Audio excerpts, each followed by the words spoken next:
medyo madugo. Although, yung ihi mo, maganda naman yung kulay. Okay? So, kung napansin mo, initially, nag-dark siya, tapos nag-clear niyang nag-clear. So, at least hindi naman siya yung as in pulang-pula na dumudugo. Your CBC as well, your hemoglobin, well, meron tayong leeway kasi mataas naman talaga yung hemoglobin mo. So, currently, it's stable at 16, 16.5. So, happy na tayo doon. But, doon sa initial findings, it's bronchial atresia. Ano yun, doktora? It's actually a congenital finding, yung bronchial atresia. So, ngayon lang natin nalalaman. Kasi ngayon lang naman tayo nagpa-test eh. Congenital, pinanganak siyang gano'n. Opo. Oo. Hi guys, good morning. So, vlog takeover muna tayo ngayon. Time check, it's already 10:02. Dito sa akin 10:02, pero dito sa cellphone 9:57. So, ayan, good morning guys. And ngayon is, ito yung day after na ma-discharge kami sa Makati Medimo. And today is samahan nyo ako mag-grocery dahil ayan, mga naubos na yung mga stocks namin dun sa may bahay. And kasing diet ni mo is strictly talaga low fat, low salt, low protein. So yun yung sa kanya, in-advise sa kanya ng doktor. Once na ma-discharge, ganun pa rin yung mismong diet niya. Hindi sa walang salt, low salt lang. So more on fish, chicken breast, at saka vegetables yung mga anong tawag dito, yung mga dapat niyang kainin for the meantime. So, ayun, right now, hindi ko kasama si Mu na mag-grocery dahil medyo sumasakit yung niya, yung sa may sugat. Pero wala namang bleeding. So far, wala namang bleeding kasi yun din yung chine-check ko time to time.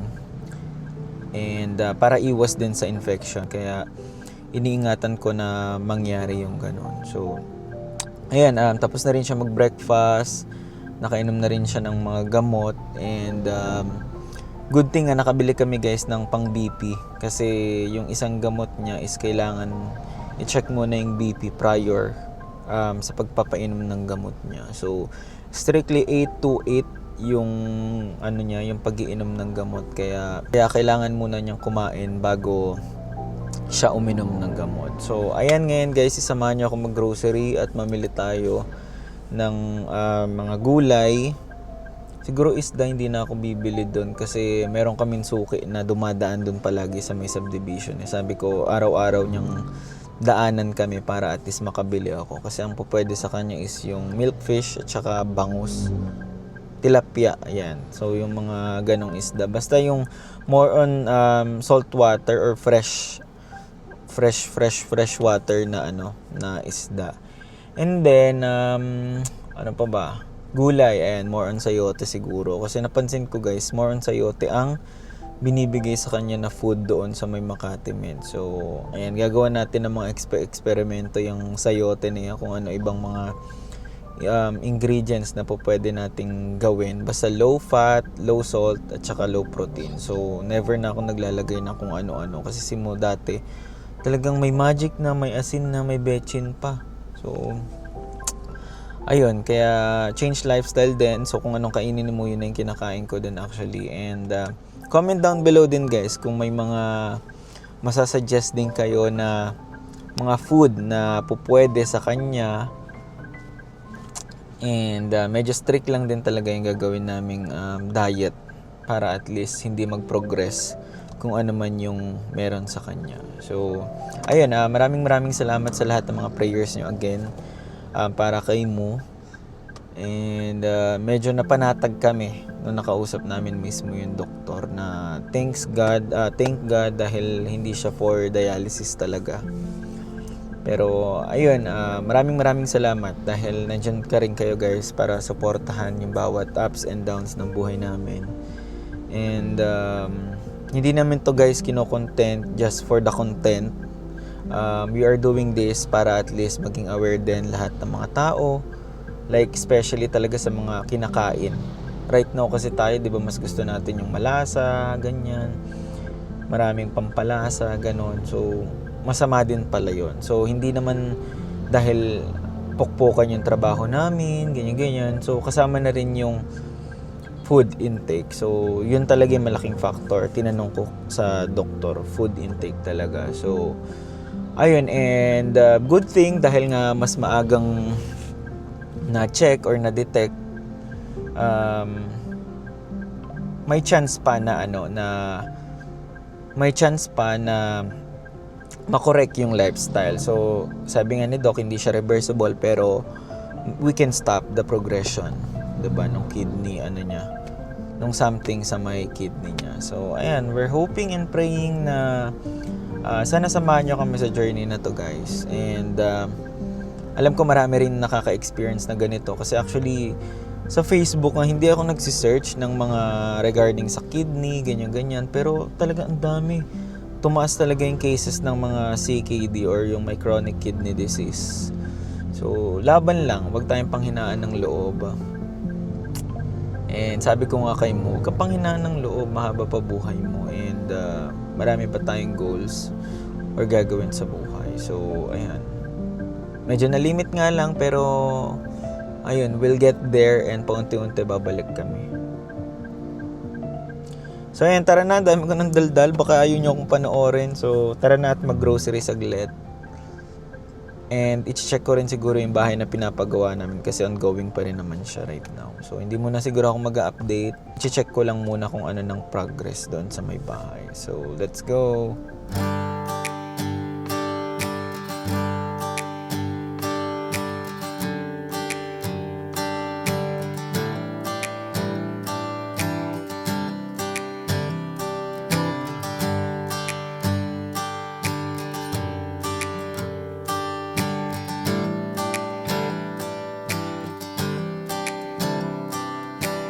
Guys, ngayon is nandito na tayo sa may grocery, and first things first na hahanapin natin ay ang mga lagayan. So hahanap ako ng mga microwavable, guys, para i-safe keep yung mga food namin. So plano ko kasi, guys, is yung gumawa na ng food or mag-prep na ng food for like 2 days or 3 days para at least hindi kami ma-hassle. So preparation lang naman ang pinaka mahirap talaga sa paggagawa ng mga healthy food. So, bibili tayo ng mga lagayan. So, wait lang. Ito, ganito ba yun, guys? Microwavable. Ayan. So, bili tayo ng ganito. Pero yung mas mataas sa ganito siguro.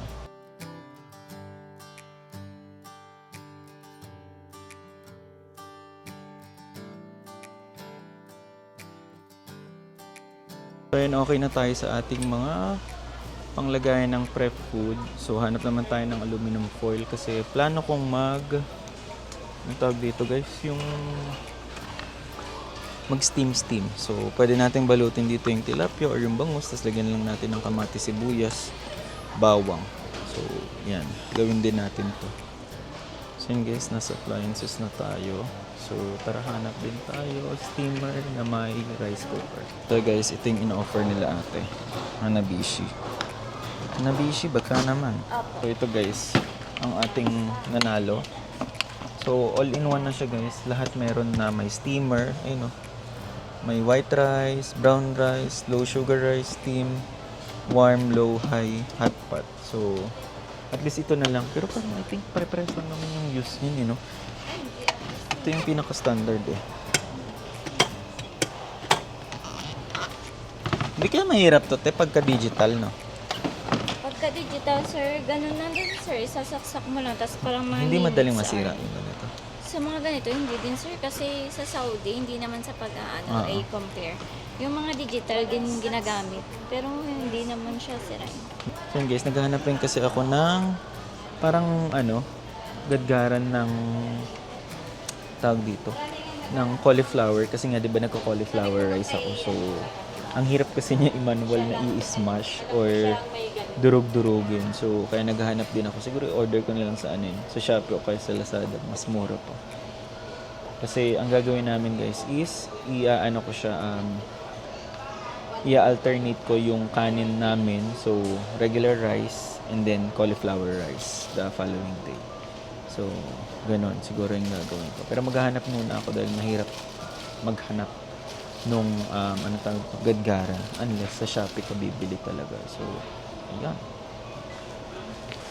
So ayan, tinetest na nila ate ang ating rice cooker. Bumili din tayo nitong juicer na to. Ayan. So para maggawa tayo ng mga juice, like yung ampalaya juice. Tapos yung may carrots na may cucumber. So bumili din tayo nito para at least may magamit tayo. Kasi yung ganito namin guys, nasira na sa kalumaan. So dito ilalagay yung mga na-produce ng mismong prutas o gulay na ating ginu-juicer. Actually sa may rice guys, nagkaano nga ako, sinesearch ko nga kung anong po pwedeng rice para kay mo. So sabi daw kasi mas okay ang plain rice or yung white rice kesa sa brown rice. So doon na muna tayo sa may white rice para hindi tayo kung ano-anong mangyari. Ay, may nakita din ako dito, pwede palang pang-keep. Ito parang mas okay itong storage compare dito sa binili natin ganito. Parang pangit to. Tanggalan ko na lang. Siguro bawas ako. Bili ako ng tagi-isa lang. So, replace natin guys. Bili tayo ng mga ganito. Kasi mas okay to guys. Bili tayong maliliit na ganitong kit-kit. Para sa mga lang, maliliit na pwedeng paglagyan. And then, yes po. Sige lang tayo. Tapusin ko lang to ha. Wait lang tayo. Ayun. Pang may sabaw, bili din tayo. To, pwede to pang may sabaw. Pero bili tayo nito and isang ganito. Yan. And then, yung pang lunchbox. Ganito. Pwede din to. So, bili tayo ng dalawa. And, dami natin pinagbibili, no? Good luck. Sana magamit. Ayan. 4 na. And then, ito sigurong malaki. Para kung may mga tayo. Mga manok, ganyan, or fish, pwede natin mapaglagyan ng ganito. So, I think okay na to. Oo nga pala, ito kasi madaling masira. So, at least ito pwede nating makip. Bumili na ako ng tag-isa, tag-dalawa para at least dalawa na kami ni mo magbabaon. So, I think okay na to. And let's go na dun sa may gulayan.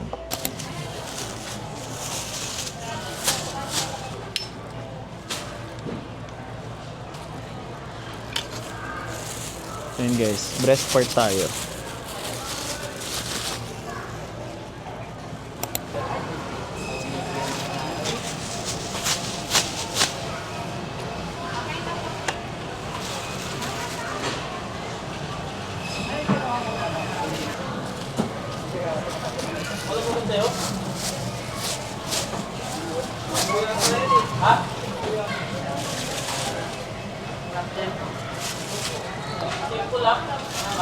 So dati guys, favorite namin to. Pero ngayon hindi na dahil hindi namin alam kung ano yung content nito. So graduate na kami dito guys. Pati sa mga ganito. So yun guys, dito naman tayo sa prutas. Kuha tayo ng watermelon. So nakikita ko guys kay Muno na confine. Ganitong prutas ang binigay sa kanya nun. So kuha rin tayo nito. Oops. Nag-alarm na po. Time check. It's already 11:30 na. So, kailangan nang kumain ni mo. Kasi 2 p.m. kailangan na niyang uminom ng gamot. So, tatawagan ko lang muna siya guys. And next natin bibilin dito yung mga prutas and yung gulay. Go! Bili ka nung isang yung katulad sa hospital, yung puti-puti. Oo, yung pilay. Go! Ako lang ba guys, pag kompleto yung mga sangkap na nagagamitan sa pagluluto is masaya. Kasi ang hirap kasi guys nung yung pabili-bili sa labas. Yung kunwari, bibili ka ng isang sibuyas, kamatis, o kaya bawang, ganyan. Ang hirap kaya na pa isa-isa ka lalabas, ganun, para lang bumili ng mga ingredients. Si mo, alam nyo guys, sabi niya, huwag ka na bumili kasi sobrang dami, baka masira lang. Pero hindi niya kasi naiintindihan Dahil pagka hindi kasi nagluluto, di ba? So, ayan, bili na tayo yan. Meron naman ganito. Maliliit. Next natin ay ang ito, luya. Para mga pampalasa lang naman to eh. Bili tayo ng isang ganito. Para magtinola tayo. Tinolang walang lasa. Ganon. And lemon. Bibili ako ng lemon, guys. So, gamit na gamit sa amin to ni Mo. So, kaya bibili ako ng 6 na piraso na lemon. Peras, meron pa naman kami. Itong apple na lang, guys, bibiling ko. 3 lang. At least hindi siya masisira. Just in case na hindi makain lahat. Pero si Happy kasi, guys, kumakain din ng apple. Kaya nauubos din talaga siya. Ano pa? Cabbage. Bili din tayo nitong cabbage. Kaso anong luto nito? Pechay na lang siguro. Compare mo sa no? Compare mo dito sa may pechay Baguio. Pwede kaya to, or yung isang pechay na lang, yung mas maliit. Yun na lang siguro. Kasi ito parang more on pang sinigang, sinangag. Mga nilaga. So, check din tayo ng iba pa na pwedeng bilhin. Bell pepper ito. Importanteng pampalasa. Bili tayo at least 2 piraso. Bibili nating red bell pepper. So, minsan ito yung pinanlalasa and minsan pwede rin siyang pang plating. Sarap kaya nito. Ayaw ni mo to pero wala kang choice mo. Kailangan mo tong kainin. Yan. Next natin is itong sayote. So, itong sayote na to is gamit na gamit sa amin talaga. Kailangan na kailangan to nimo. So, bili lang tayo siguro ng 2 kasi meron pa naman kami dun na isa. So, comment down below, guys, kung ano pa bang ibang mga pwedeng luto pang sayote. Kasi, ang alam ko lang, sinusutay ko lang siya actually. Hindi ko siya ganun niluluto. Blanch lang sa sa sibuyas at saka bawang. And yun lang, onting salt. Onting salt talaga. Talagang onting-onte. Kasi kinlear ko yan sa doktor ni Mo. Hindi naman po pwede yung walang-wala talaga. At least less lang. Ayan, less na salt. Kahit pa paano. Para at least hindi kumrabe yung sakit niya. Cute naman itong na to.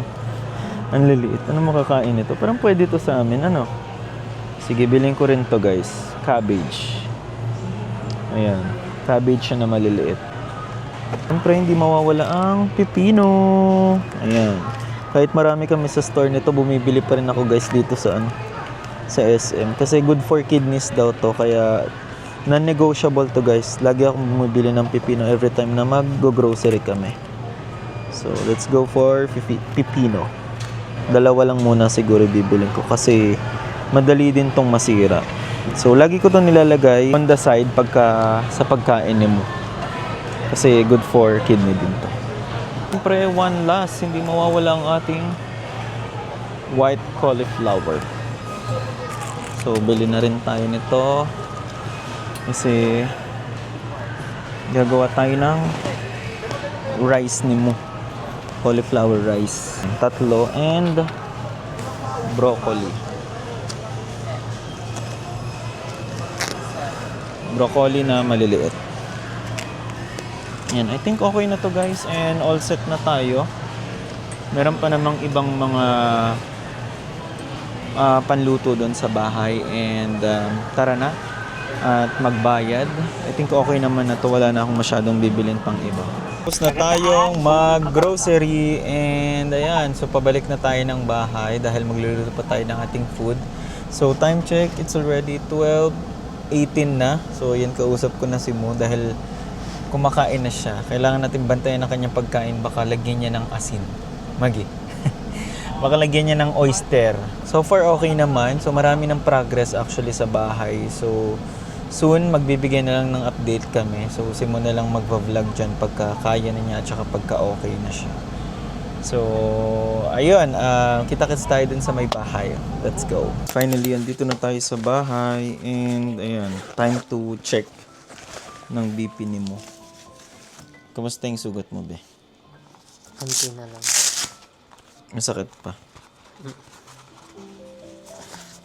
So yun guys, actually chine-check yung BP ni mo kasi may isa siyang gamot na binigay ng doktor na nakadepende sa BP niya kung iinom siya or hindi. Ganun. So pag ang ano niya 100 below, kunwari 100 over 100 over 80 or 100 over 70, i-hold yung gamot na yun.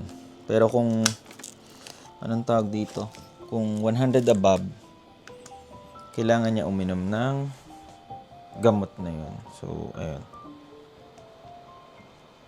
check natin siya. Good thing meron kami ditong pang BP para ma-check namin. And even yung pang test ng blood sugar, meron din kami. Para sa akin naman.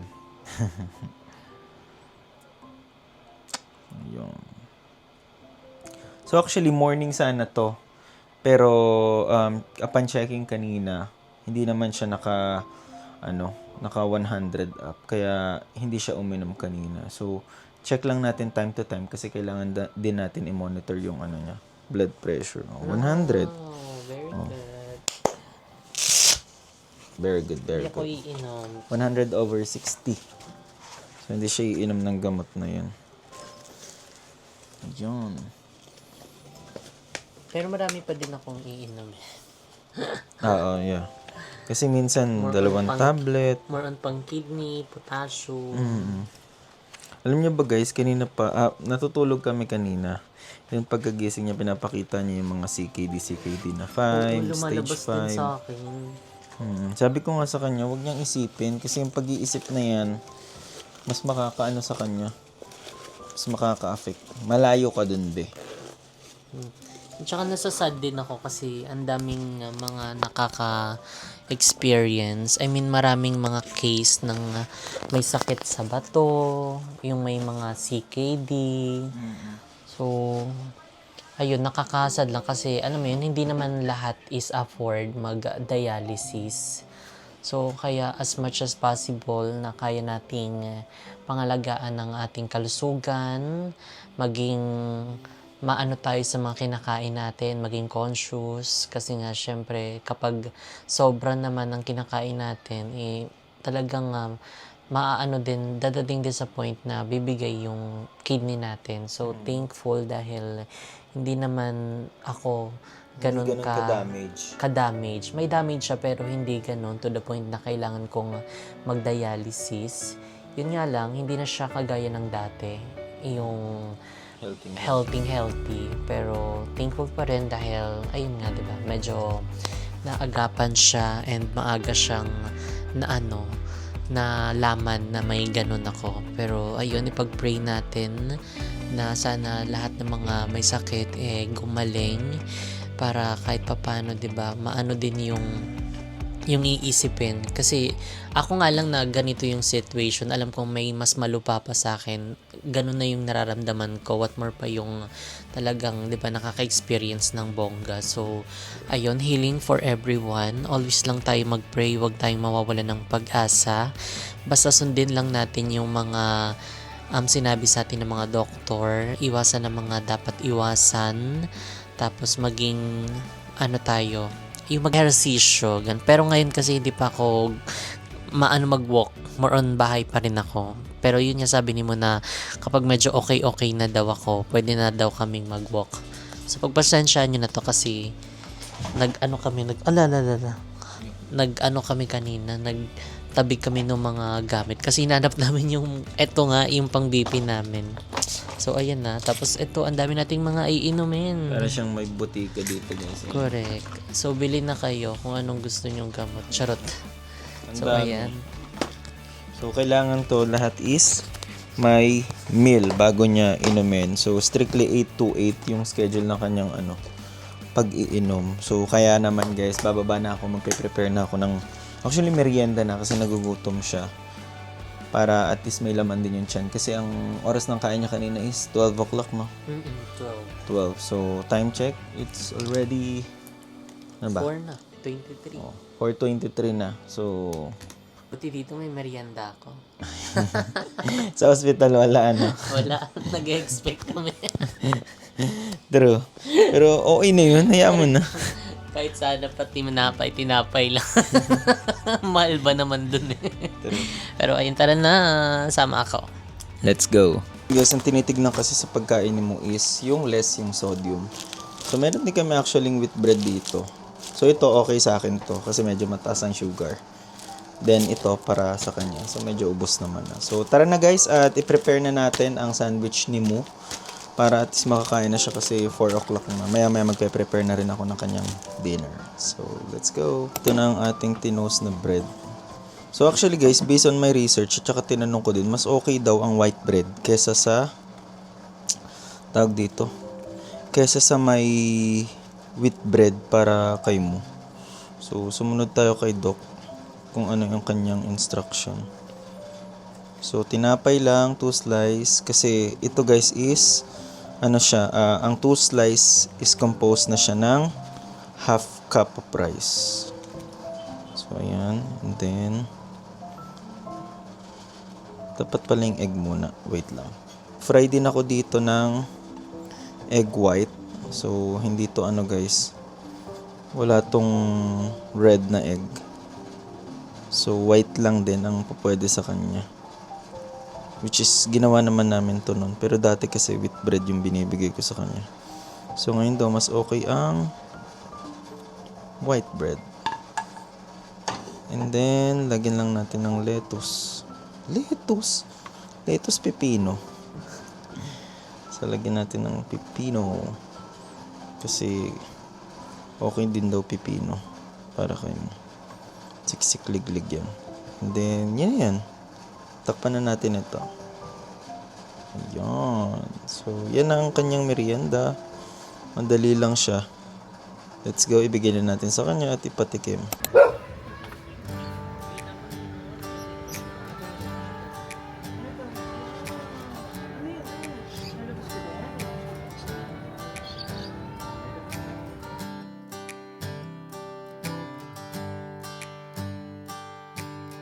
So, iyan, dito kami ngayon sa 3rd floor, nagpapahangin.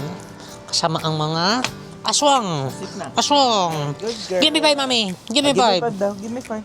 Give me 5. Wow. Other one. Good girl. Other one. Other one! Tinamad na siya. Other one! Yan. So, ay nakakamiss mag-ano dito, tambay-tambay. And may jungle pa rin dito. And ito, sobrang tagal na nito dito, mga sis. Grabe, yung kay ano pa to, Doc Clarence pa yung nag-ano nito. Nag-design. Wala na din yung malaking puno dito. Tinanggal na. Wow, ang sarap ng hangin. Amoy tae. Bango. Amoy green grass. Eh, dito kasi sa Cavite mga sis, maano talaga siya. Mapuno, madahon. Ayan, kaya kung makikita nyo yung paligid namin, sobrang daming mga trees. Diba? Pati doon sa harapan, palibot namin, puro mga green. Diba? Ang sarap sa mata. So, ayun yung tindahan ni Mama Vicky. Ayan, diba? Kaso hindi kita sa loob. Andun siya sa loob eh. So, may bumibili. Ayan, ang sarap lang sa mata, 'di ba? Nakikita mo yung sobrang daming mga puno. Diba? Kaya ang hangin-hangin. Favorite din naming tumambay dito. Up ka dito, Pi. Up. Hi ka sa kanila. Up. Up. Hi, my name is Humpy. Humpy. Hi po, my name is Happy. I miss Mommy and Daddy. Laban lang. Ayan, hindi magiging madali pero kailangan natin kasi permanent na tong nandito mga sis. Permanent na hindi na siya 100% nakagaya ng dati pero babawi tayo sa sarili natin, sa health natin. So kakayanin nating iwasan na yung mga nakasanayan nating pagkain.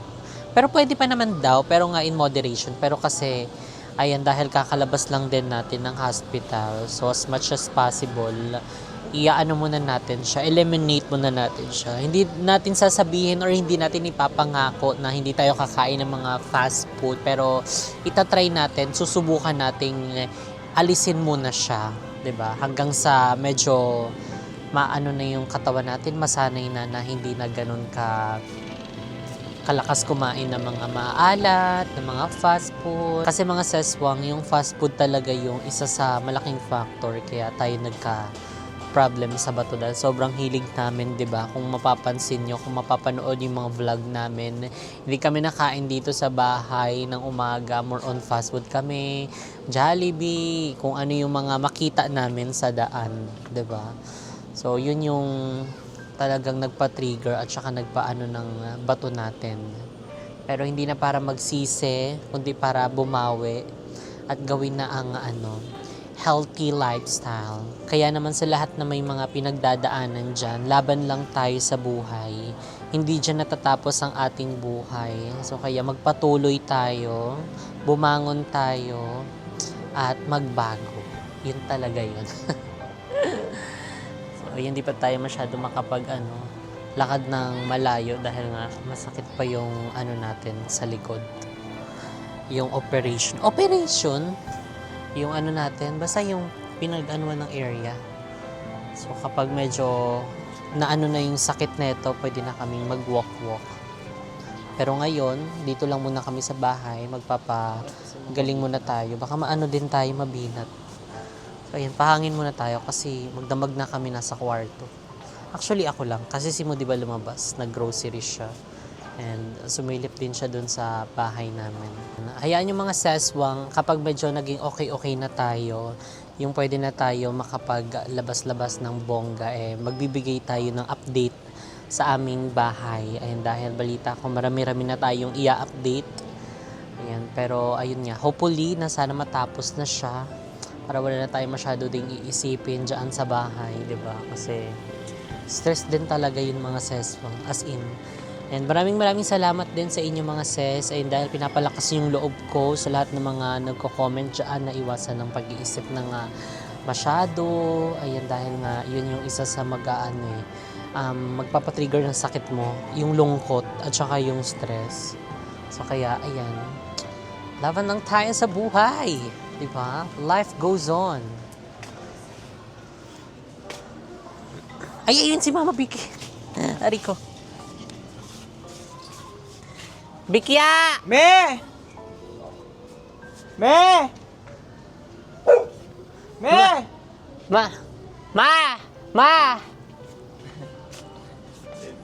Ayun si Bikya. Ayan, bumili daw siya ng yelo.